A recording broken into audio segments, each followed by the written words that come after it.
हमारे साहस का। प्रधानमंत्री नरेंद्र मोदी ने 80वें स्वतंत्रता दिवस पर लाल किले की प्राचीर से देश को संबोधित करते हुए 2036 में होने वाले ओलंपिक खेलों की मेजबानी करने की भारत की महत्वाकांक्षा और भारत के ओलंपिक खेलों के प्रदर्शन में सुधार को लेकर भी बड़ी बात कही। उन्होंने कहा कि ओलंपिक में होने वाली 325 स्पर्धाओं में से 2/3 में भारत क्वालिफाई ही नहीं कर पाता। हम इसके लिए टैलेंट हंट का अभियान चलाएंगे। 5 से 15 साल की उम्र के बच्चों में खेल प्रतिभा ढूंढने के लिए यह अभियान चलाया जाएगा और उन बच्चों को स्पेशल ट्रेनिंग दी जाएगी। 350 जितने स्पर्धाओं में भारत 2/3 खेलों में कहीं होता ही नहीं, हमारी मौजूदगी नहीं होती, हम क्वालिफाई नहीं होते हैं। हमने तय किया है कि 2036 में जो ओलंपिक होगा, हम चाहते हैं कि वो भारत में हो। हम टैलेंट हंट का एक अभियान भी चलाना चाहते हैं। हमें अगर 2036 के लिए खिलाड़ी चाहिए तो आज जो 5 साल, 10 साल, 15 साल की उम्र के नौजवान हैं, बेटे हैं, उनके तरफ ध्यान देना होगा, उन बेटियों पर ध्यान देना होगा। और इसलिए 5 से 15 उम्र के बच्चों में खेल प्रतिभा ढूंढने के लिए गांव-गांव, शहर-शहर, स्कूल-स्कूल एक टैलेंट हंट का अभियान चलाया जाएगा।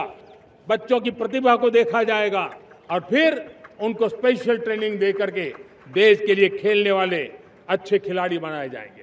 पीएम मोदी के टैलेंट हंट की इस घोषणा का युवा खिलाड़ियों ने स्वागत किया। उन्होंने कहा कि अगर बच्चों को बेहतर सुविधाएं सही समय पर मिलें तो भारत नए खेलों में बहुत आगे बढ़ सकता है।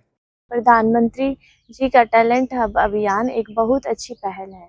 अगर हमें 2036 के ओलंपिक के लिए मजबूत टीम तैयार करनी है तो आज से ही गांव और छोटे शहरों में छिपी प्रतिभाओं को पहचानना होगा। 5 से 10 साल के बच्चों की सही समय पर मौका, अच्छी कोचिंग और बेहतरीन सुविधाएं मिले तो भारत कई नए खेलों में विश्व स्तर के से आगे बढ़ सकता है। इससे 5 से 10 साल के बच्चों को ये प्रशिक्षण अच्छा मिल सकता है, उन पर ध्यान दिया जाएगा। और जैसे एनसीओई, साई, इन पर अच्छे से प्रशिक्षण मिलता है तो इन पर इनका चयन किया जाए। मैं यही गुजारिश करता हूँ कि इन्होंने बहुत अच्छा काम किया है। ये काफ़ी अच्छी योजना रहेगी क्योंकि इससे हमारे देश को और भी मेडल मिलेंगे और कहीं प्लेयर ऐसे रेडी होंगे जो हमारे देश के लिए मेडल लेके आएंगे।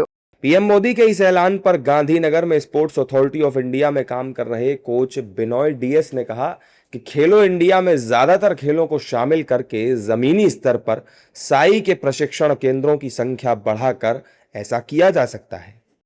खेलो इंडिया में मैक्सिमम गेम्स को इंक्लूड करके टैलेंट आइडेंटिफिकेशन छोटा लेवल से करके एंड मैक्सिमम अपना साई ट्रेनिंग सेंटर्स हर जगह, हर स्टेट में स्टार्ट करके एंड सब गेम्स में इसमें इम्पोर्टेंस लेके एंड इंडिया का जो कॉमनवेल्थ 2030 में जो कॉमनवेल्थ अहमदाबाद में जो आ रहा है उसके लिए पूरा इंडिया का टीम तैयार करके एंड मैक्सिमम मेडल इंडिया को लेके आने का प्रधानमंत्री का यही संदेश था।